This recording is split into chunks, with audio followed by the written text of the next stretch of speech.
이 시간 하나님께서 우리에게 주시는 말씀은 요한복음 15장 1절에서 5절까지 말씀입니다. 요한복음 15장 1절에서 5절의 말씀입니다. 신약성경 173쪽입니다. 요한복음 15장 1절에서 5절까지 말씀 같이 보겠습니다. 화면에도 나오네요. 같이 봅니다. 나는 참 포도나무요 내 아버지는 농부라. 무릇 내게 붙어 있어 열매를 맺지 아니하는 가지는 아버지께서 그것을 제거해 버리시고 무릇 열매를 맺는 가지는 더 열매를 맺게 하려 하여 그것을 깨끗하게 하시느니라. 너희는 내가 일러준 말로 이미 깨끗하여 졌으니 내 안에 거하라. 포도나무에 붙지 있지 아니하면 스스로 열매를 맺을 수 없음 같이 너희도 내 안에 있지 아니하면 그러하리라. 나는 포도나무요 너희는 가지라. 그가 내 안에 내가 그 안에 거하면 사람이 열매를 많이 맺나니 나를 떠나서는 너희가 아무것도 할 수 없음이라. 아멘. 몽고 아시죠? 몽고. 이 몽고 사람들의 시력 이야기를 들은 적이 있습니다. 보통 사람들은 시력이 1.5, 2.0만 되어도 좋다는 소리를 듣는데요. 이 몽고 사람들, 이 몽골인들은 4.0이 나온다고 합니다. 시력이 엄청나게 좋은 거죠. 엄청나게 좋은 거죠. 그게 어떻게 가능할까요? 사람들은 그 지역의 환경 특징에서 그 이유를 찾고 있습니다. 그 몽골이 대부분 초원 지역이다 보니까 그 사람들은 어려서부터 이렇게 넓게 트인 곳에서 멀리 보는 생활이 익숙하고 그런 이유로 시력이 좋아졌다고 그렇게 보고 있습니다. 제 주변에서도 비슷한 경험을 한 사람이 있는데요. 시력이 나빠서 저처럼 안경을 쓰고 생활하던 사람이었습니다. 근데 이제 군대에 입대하여서 이제 군대 가면 자대 배치를 받잖아요. 해안 초소 경계병으로 부대 배치를 받았어요. 그때는 지금보다 복무 기간이 길 때였어요. 해안 경비부대로 배치를 받은 후에 멀리 보는 게 시력에 그 도움이 된다고 하는 말이 생각이 나서 자신이 어차피 이제 군에서 보내야 하는 시간이니까 안경을 벗고 먼 바다를 살피면서 보면서 그렇게 복무했습니다. 그런데 놀라운 변화가 생겼어요. 그 안경을 써야만 했던 그 시력이 1.5 가까이 회복이 된 겁니다. 그래서 안경 쓰지 않고 다시 생활하게 되었어요. 그래서 그런지 선원들 있잖아요. 바다에서 일하는 선원들도 동년배보다 시력이 일반적으로 더 좋다고 합니다. 바다에서 멀리를 이렇게 보다 보니까 그렇다고 해요. 나도 바다에 가봐야 되겠다라고 생각하는 분은 유집사님에게 부탁해가지고 배 좀 타보세요. 오래전에 먹기와 신학에 여의도 순복음교회 조용기 목사님이 바라봄의 법칙이라는 제목의 그 설교가 실린 적이 있습니다. 그 내용 중에 이런 대목이 있었어요. 프랑스의 대문호 빅토르 위고는 신대륙을 발견한 콜럼버스에게 이렇게 말했습니다. 콜럼버스의 가장 위대한 업적은 목적지에 이르렀다는 것이 아니라 목적지를 향해 닻을 올렸다는 것이다. 눈에는 아무 증거 안 보이고 귀에는 아무 소리 안 들리고 손에는 잡히는 것이 없고 내 앞길 칠흑같이 어두워도 그 가운데 하나님이 희망을 만들어내는 것을 바라보고 믿는 것이 우리 믿는 사람들의 역사입니다. 라고 하는 말입니다. 많은 사람이 자신의 목적이나 비전을 말합니다마는 성도인, 예수 믿는 우리는 주님 안에서 무엇을 바라보아야 하는가가 매우 매우 중요합니다. 사람마다 각자 다른 것을 생각하고 바라보지요. 외모에 관심이 많은 사람은 피부에 어떤 화장품이 좋은지 성형외과에 가서 무슨 시술이라도 받아야 될까를 생각하면서 성형외과 간판을 바라볼 수 있습니다. 건강에 관심이 많은 사람은 혈액순환이나 관절에 좋다는 약이 있나 볼 것이고 부동산에 관심 있는 사람은 투자할 매물을 찾곤 하겠지요. 사람은 무엇을 생각하고 무엇을 마음속에 품고 있느냐에 따라 보는 것 또한 달라지는 거지요. 그렇다면 우리는 세상을 어떻게 바라보아야 할까요? 예수님을 믿는 사람의 방식으로 세상을 바라보아야 합니다. 믿음장으로 알려진 히브리서 11장 6절에서 8절은 이렇게 말씀합니다. 믿음이 없이는 하나님을 기쁘시게 하지 못하나니 하나님께 나아가는 자는 반드시 그가 계신 것과 그가 자기를 찾는 자들에게 상 주시는 이심을 믿어야 할지니라. 믿음으로 노아는 아직 보이지 않는 일에 경고하심을 받아 경유함으로 방주를 준비하여 그 집을 구원하였으니 이로 말미암아 세상을 정죄하고 믿음을 따르는 의의 상속자가 되었느니라. 믿음으로 아브라함은 부르심을 받았을 때에 순종하여 장래의 유업으로 받을 땅에 나아갈새 갈 바를 알지 못하고 나아갔으며 라고 말씀합니다. 말씀에 노아가 방주를 지었던 것은 아직 보이지 않는 일, 다시 말해 이전에 보지 못했던 일에 경고하심을 받았기 때문입니다. 그가 보지 못했던 것을 믿음의 눈으로 보고 순종했기 때문입니다. 믿음의 조상 아브라함은 부르심을 받았을 때 갈 바를 알지 못하고 나아갔습니다. 두 사람 모두 인생의 계획을 치밀하게 세우던 사람들이 아니었습니다. 보이지 않는 일, 갈 바를 알지 못하는 상황, 이게 뭔가요? 방황할 수밖에 없는 거죠. 길도 없는 길을 가본 적이 있거나 아무것도 보이지 않는 어둠 속에서 자신이 서 있다고 생각해 보시면 그 처지가 어떤지 아실 겁니다. 그럼에도 불구하고 노아와 아브라함은 믿음으로 나아갔다고 말씀합니다. 방황할 수밖에 없는 처지에서 믿음으로 어딘지도 모르지만 나아갔다고 말씀합니다. 어떻게 그랬을까요? 그들이 하나님 안에 있었기 때문입니다. 주님이 빛이 되어주시고 길이 되어주셨기 때문입니다. 본문 뒤에 나오는 요한복음 15장 16절 말씀에 보면 너희가 나를 택한 것이 아니고 내가 너희를 택하여 세웠나니 이는 너희로 가서 열매를 맺게 하고 또 너희 열매가 항상 있게 하여 내 이름으로 아버지께 무엇을 구하든지 다 받게 하려 함이라고 말씀합니다. 여러분, 우리는 대개 내가 예수 믿기로 결심했어요, 내가 교회에 나왔어요 라고 말합니다. 맞는 말씀입니다.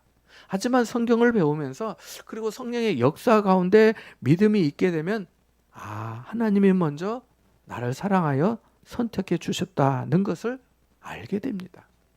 그래서 예수님이 너희가 나를 택한 것이 아니고 내가 너희를 택하여 세웠나니 라고 말씀하신 것이죠. 그 이유도 바로 나오잖아요. 이유가 뭐라고 하시냐면 열매를 맺게 하고 항상 그 열매가 있도록 하기 위해서라고 말씀하십니다. 달리 표현하면 예수 그리스도 안에서 풍성한 삶을 살도록 하기 위해서 열매가 항상 있다는 것은 풍성하다는 거잖아요. 풍성하다는 거. 풍성한 삶을 살도록 하기 위해서 예수 그리스도 안에서 풍성하고 탁월한 삶, 은혜롭고 복된 삶을 살도록 하시기 위해 택하여 불러주셨다라고 말씀합니다.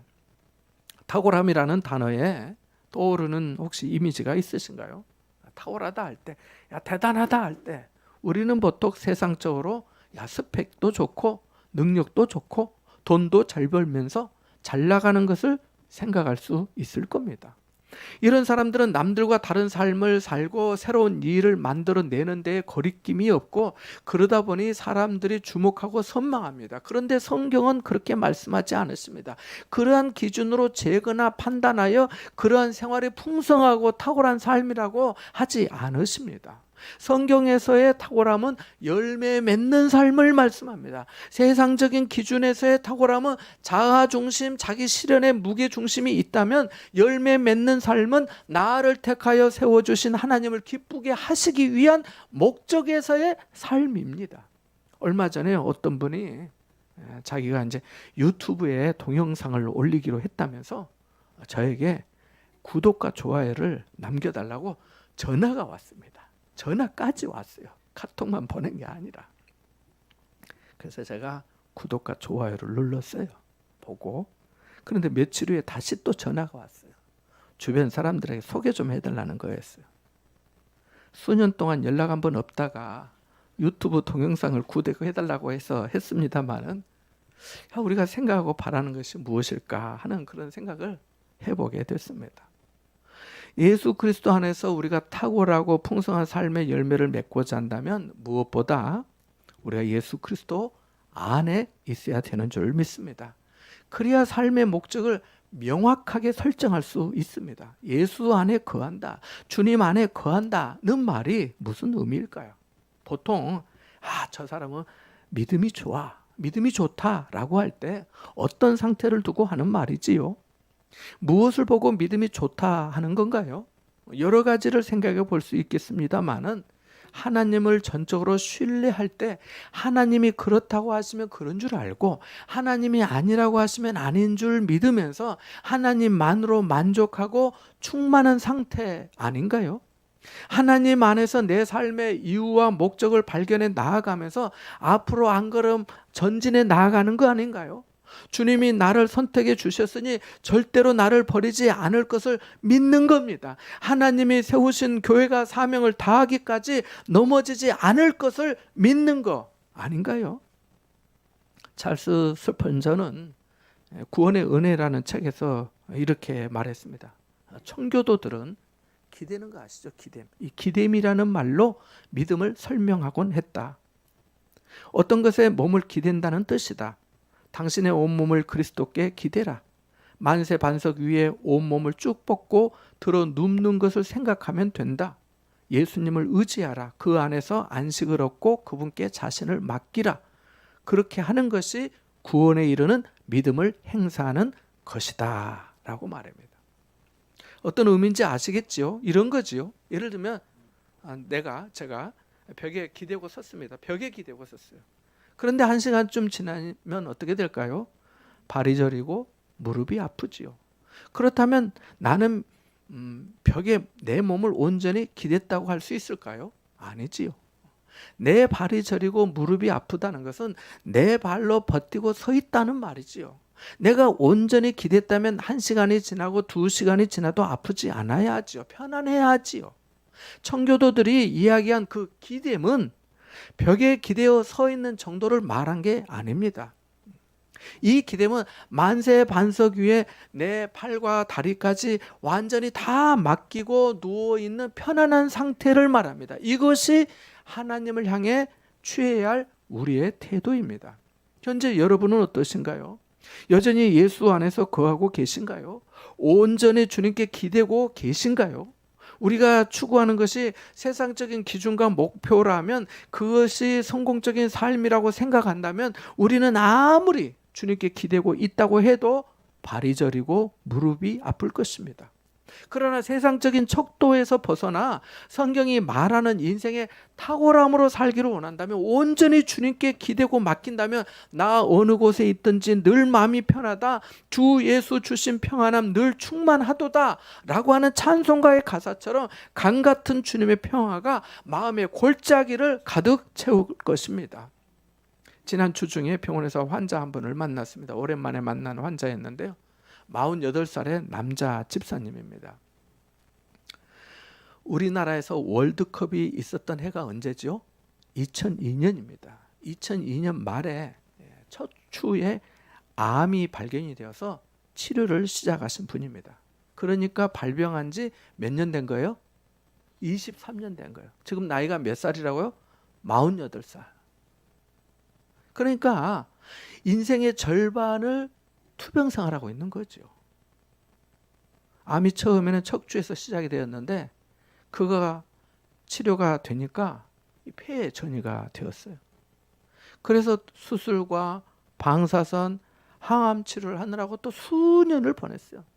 그러다 독한 항암제로 이제는 양쪽 눈의 시력까지 잃었어요. 제가 마주했으니까 50cm 앞에 가까이 요만큼이죠. 가까이 있는데도 제가 뚜렷이 안 보이고 얼굴 형체로만 보인다고 하신 거예요. 이 악화된 시력을 고치기 위해서 대구에서 제일 잘한다는 영남대 안과, 파티마 안과까지 가서 검사했지만 뚜렷한 의학적 원인을 발견하지 못했답니다. 그러는 중에 이번에 다시 암이 척추에 재발해서 또 입원 치료 중이었습니다. 안 보여요, 안 보여. 눈은 다 뜨고 이렇게 얘기하는데 안 보여. 그래서 시력 교정도 좀 할 수 없느냐, 없더냐고 내가 물어봤는데 안 된다는 거예요. 너무 안 나온다는 거예요. 그래서 지금 앉아 있는 것도 누워 있는 것도 서 있는 것도 모두 힘들다고 한 거예요. 인생의 절반 가까이를 암 투병으로 보내는 사람의 입장을 한번 생각해 보세요. 그동안은 얼마나 병원비가 많이 들었겠습니까? 본인과 가족들이 얼마나 힘들었겠습니까? 본인의 마음이 얼마나 답답하고 힘들겠습니까? 얼마나 외로웠겠습니까? 얼마나 자주 넘어지고 실망하고 낙심하고 좌절했겠습니까? 엄청난 통증이 몸을 뜯어내는 것 같을 때 얼마나 고통스러웠겠습니까? 암이 전이되고 새로운 부작용들이 나타날 때마다 사망이 자기에게서 왕노릇하는 것을 경험하지 않았겠습니까? 중요한 것은 이런 처지에도 불구하고 저하고 이야기할 때 웃으면서 하는 거예요. 웃으면서. 그 이유가 뭔지 아세요? 환자가 여전히 예수님을 의지하고 있었기 때문입니다. 자신의 전부를 예수님께 기대고 있었기 때문이에요. 현재 치료 중이지만 여기까지 믿음을 지키면서 인내하면서 투병생활 해온 것만으로도 승리한 인생 아닌가 생각이 되었습니다. 남들은 성공을 꿈꾸고 성공을 자랑하고 성공을 위해 달려가지만 그는 항암 주사와 싸움에서 승리하고 방사선과의 싸움에서 승리하고 외롭고 처절한 고통과의 싸움에서 끊임없이 승리를 위해 혼신의 노력을 다하며 주님께 기댔기 때문 아니겠습니까? 본문은 예수 안에서 거하며 승리하는 것이 무엇인지를 우리에게 교훈해 줍니다. 함께 본문 1절 2절 말씀을 다시 한번 읽어볼까요? 같이 봅니다. 시작. 나는 참 포도나무요 내 아버지는 농부라. 무릇 내게 붙어있어 열매를 맺지 아니하는 가지는 아버지께서 그것을 제거해 버리시고 무릇 열매를 맺는 가지는 더 열매를 맺게 하려 하여 그것을 깨끗하게 하시느니라. 아멘. 우리는 분명한 자의식을 갖고 있어야 합니다. 우리는 나무가 아니고 농부는 더더욱 아닙니다. 우리는 누구일까요? 우리는 가지입니다. 우리는 스스로 열매를 맺을 수 없어요. 열매를 맺었다면 그것은 나무에 붙어 있었기 때문입니다. 농부에게 모든 것을 맡겼기 때문이에요. 즉 우리가 해야 할 일은 나무에 온전히 기대해 있는 겁니다. 농부의 일하심을 믿는 겁니다. 그럴 때 하나님이 그 가지에 풍성한 열매를 맺게 하십니다. 만약 가지가 나 혼자도 열매 맺을 수 있어, 나 혼자 잘할 수 있어, 나 혼자 잘 믿을 수 있어 하면서 나무에게서 떨어져 나가면 어떻게 될까요? 하루도 지나지 않아 마른 장작이 되고 맙니다. 가지에서 필요한 것은 실력도 능력도 아닙니다. 그저 감사한 마음으로 겸손한 가지로 있는 것입니다. 그래서 예수 안에 거하는 사람인지 아닌지를 분별하는 가장 중요한 요소 중에 하나가 겸손이라고 합니다. 겸손은 항상 아버지를 사모하거든요. 겸손은 제 잘난 체 하지 않거든요. 겸손은 자신이 누구로부터 생명을 공급받고 누구 때문에 살고 있는지를 알거든요. 겸손은 그 은혜에 만족해 하거든요. 정말 안타깝고 무서운 일이 뭔지 아세요? 주님 때문에 일어난 일을 내 영광으로 돌릴 때, 즉 겸손을 잃어버리게 될 때 우리가 하나님과 멀어진다는 거예요. 가지가 나무에서 이탈하는 현상이 나타나는 거지요. 바울이 고린도 교회에 쓴 편지 고린도전서 3장 6절에서 8절에 이렇게 말씀합니다. 나는 심었고 아볼로는 물을 주었으되 오직 하나님께서 자라나게 하셨나니 그런즉 심는 이나 물 주는 이는 아무것도 아니로되 오직 자라나게 하시는 이는 하나님뿐이니라. 심는 이와 물 주는 이는 한 가지이나 각각 자기가 일한 대로 자기의 상을 받으리라고 합니다. 당시 아볼로는 고린도 교회에서 가르치기를 잘하는 은사자였습니다. 그런 은사가 있었어요. 사도 바울이 복음을 전하여 그 사람들에게 생명의 복음이 들어가고 그들이 예수 그리스도를 구주로 영접하여 하나님의 자녀가 되었습니다마는 아볼로의 말씀 사역이 성도들의 믿음을 더욱 자라게 하였던 겁니다. 그랬더니 사람들 사이에 사도 바울과 아볼로의 줄을 서는 사람들이 생겼습니다. 어떤 사람들은 복음을 전한 바울이 제일이지, 복음을 전해주지 않았으면 우리가 이렇게 믿을 수 있었겠어? 복음 전해준 사람이 최고야. 무슨 일이든지 시작이 중요하잖아 라고 말하였고, 다른 사람들은 복음만 전해주면 뭐하냐, 그 다음으로 지속적인 양육이 있어야지 아볼로 아니었으면 우리가 하나님의 말씀에 대해 이렇게 배울 수 있었겠어? 아볼로는 얼마나 언변이 좋은지 사람은 그래야 해. 아볼로만한 사역자는 없어 라고 한 겁니다. 그래서 바울이 말한 거예요. 여러분, 누가 심었든지 누가 물을 주었든지 그거보다 더 중요한 것은 하나님께서 자라나게 하신 겁니다. 그러니 나는 누구에게 속한 사람이라고 하지 마세요. 우리는 모두 하나님께 속한 사람입니다. 하나님은 우리를 함께 택하여 불러 세워주셨습니다 라고 한 겁니다. 우리는 아무것도 아니지만 하나님이 우리 안에서 역사하시면 선함이 나타납니다. 더 이해하게 되고요, 더 인내하게 되고요, 더 감사하게 되고요, 더 기뻐하게 되고요, 더 사랑하게 되고요, 더 용서하게 되고요, 더 주님을 찬양하게 되고요, 더 자원하여 섬기고 싶은 마음이 들고요, 인색한 마음보다 하나님께 더 해드릴 수 있는 게 없을까를 고민하게 돼요. 제자입니까? 책으로 잘 알려진 아르헨티나의 후안 까를로스 오르티즈 목사님이 부에노아이레스에서 목회할 때입니다. 아시다시피 이 아르헨티나는 우리나라보다 훨씬 천주교의 나라라고 알려져 있습니다. 그래서 구교를 대부분의 사람들이 국민들이 믿어요. 그런 나라에서 1000명의 기독교인이 모인다는 것은 굉장한 일이었습니다.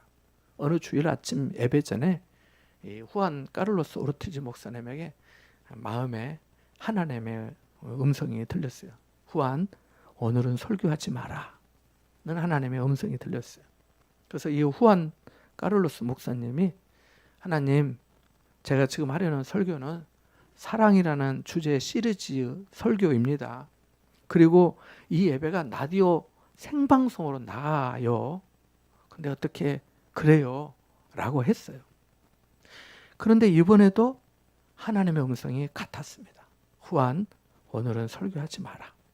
그 음성이 너무 강력해서 까를로스 오르티즈 목사님은 내가 순종해야겠다는 생각이 들었습니다. 그래서 설교 시간에 강단에 올라가서 여러분, 오늘 말씀은 서로 사랑하라입니다 하고 그냥 자리에 가서 앉았습니다.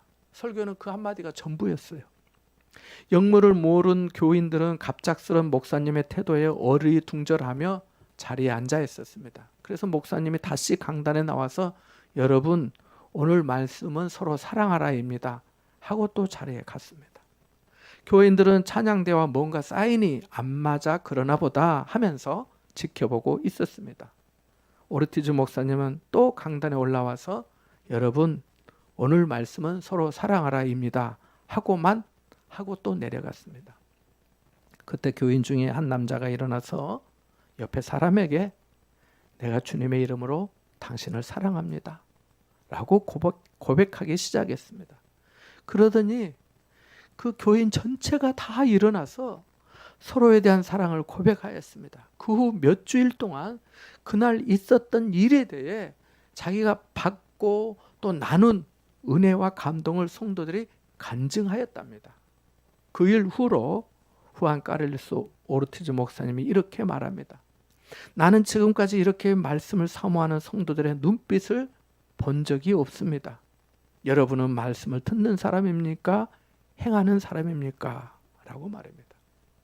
저도 비슷한 경험을 한 적이 있습니다.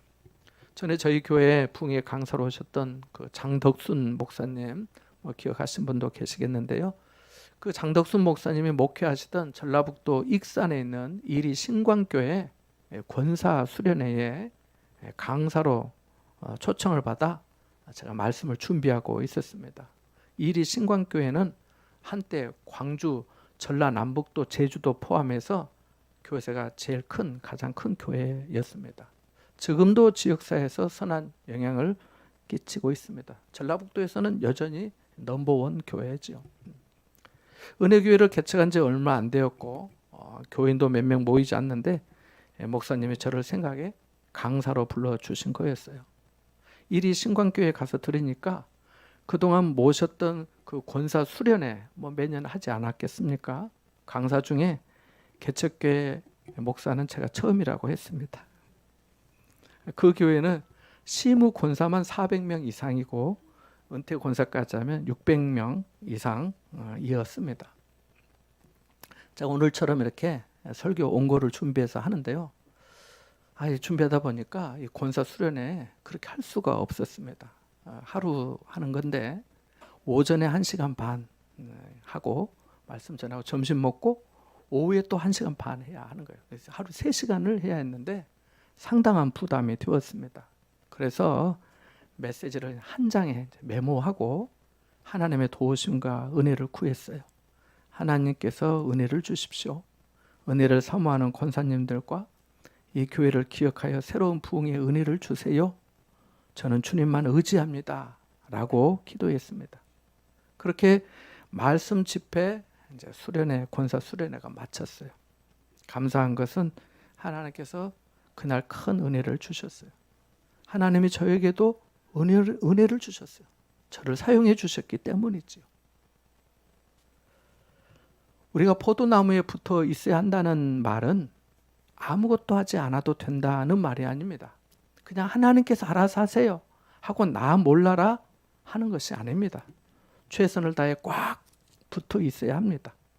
신앙생활이 가만히 있으면 되는 줄 알면 오산입니다. 신앙생활을 생각해 보면요, 난이도가 굉장히 높은 영적 활동입니다. 조금만 느슨해져도 나태해지고요, 무력해지고요, 아까워지고요, 무심해지고요, 시험에 들기 쉽고요, 나오던 감사가 나도 모르는 사이에 불평으로 바뀔 수 있거든요. 찬양도 그치고요, 기도도 회피하게 되고요, 드려야 되는 헌금도 내 것처럼 될 수 있거든요. 주님을 바라보면서 말씀과 기도의 양축을 굴리지 않으면 펑크난 자동차 바퀴처럼 불안정하게 된단 말이에요. 예수 안에 있는 것은 열심히 주님께 기대는 겁니다. 기대는 거. 2절 말씀에 열매를 맺지 않냐면 그것을 제거해 버리신답니다. 때로 하나님은 우리 삶을 가지치기 위해서 아프게 하실 수 있습니다. 그러나 그것은 벌이 아닙니다. 우리가 더 나은 인생길로 나가도록 선한 목자가 양을 다루듯이 인생 막대기로 살살 다루시는 겁니다. 그러니 인생의 아픔 가운데 자포자기하지 마시기 바랍니다. 성경 어디에도 하나님이 우리를 부르신 목적이 우리의 죄값을 갚기 위해, 우리를 위해 우리에게 벌 주기 위해 하신 거라고 나와 있지 않습니다. 오히려 성령이 말할 수 없는 탄식으로 우리를 위해 친히 간구하신다고 말씀합니다. 그리스도 예수 안에 있는 하나님의 사랑에서 아무것도 끊을 수 없다고 말씀하십니다. 다윗에게도 어려운 순간이 있었습니다. 그는 양치기 소년이었습니다. 자신이 원해서 사무엘 선지자에게 기름 부음 받은 거 아니잖아요. 하나님의 택하심과 신비한 섭리 가운데 된 일입니다. 기름 부음을 받고 골리앗을 물리쳤고 여인들에게 칭송하는 인기 그 노래를 여인들이 불렀다고 해서 자신이 감당해야 할 어려움이나 시험이 면제되지 않았습니다. 그 모든 환경과 적대시하는 사람들과 자신의 선하고 진실한 믿음을 유지하면서 싸워야 했어요. 인내하며 나아가야 했어요. 그때까지만 해도 그는 결코 성공한 사람이 아니었습니다. 그러나 그는 결국 승리한 사람이 되었습니다. 그래서 시편 23편에 내가 사망의 음침한 골짜기로 다닐지라도 해를 두려워하지 않을 것은 주께서 나와 함께 하심이라고 한 거지요. 그는 전적으로 하나님께 기대했습니다. 도울 힘이 없는 인생이나 방백을 의지하기보다는 전능하신 하나님을 신뢰하였습니다. 하나님 안에서 하나님께 목적을 듣고 굳게 서기를 기도하였습니다. 그러한 결심과 결단이 종국에 열매를 맺게 된 거 아니겠습니까? 풍성한 삶이 무엇이겠습니까? 눈에 보이는 것들로 채워지는 겁니까? 배만 부르면 되는 건가요? 아니잖아요. 사람은 오직 예수 그리스도 안에서 진정한 평안과 위로와 안식을 얻게 됩니다. 주님만의 완전한 생명과 능력이시기 때문입니다. 예수 그리스도만의 영혼의 기근을 해결해 주실 수 있습니다. 그분 아니면 결코 안식이 없습니다. 예수 안에서 누리는 풍요와 은혜는 세상이 주는 것과 결이 다릅니다. 사랑하는 여러분, 5절 끝부분에 보면 나를 떠나서는 너희가 아무것도 할 수 없다고 말씀하십니다. 다른 말로 하면 예수 그리스도 안에서 모든 것을 할 수 있다는 말이죠. 그래서 바울이 내게 능력 주시는 자 안에서 내가 모든 것을 할 수 있다고 한 것이죠. 한 번 생명의 빛에 비추이고 하늘의 만나를 맛보고 세례를 받고 성령의 내주하심과 인도하심을 경험하면 쉽게 이탈할 수 없습니다. 주님이 붙들어 주시기 때문입니다.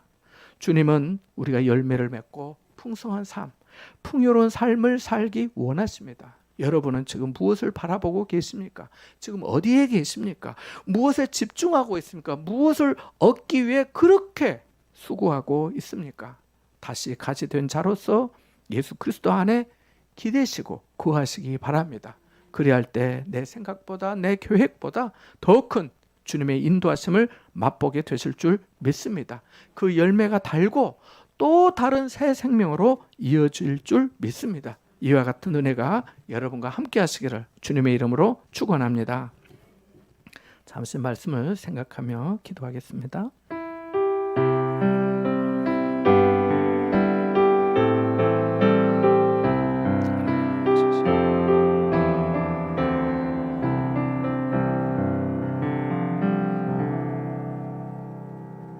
하나님 아버지, 포도나무 되신 주님 안에 더욱 견고히 거하게 하시고 열매 맺는 삶, 풍성하고 풍요로운 삶을 누리게 하옵소서.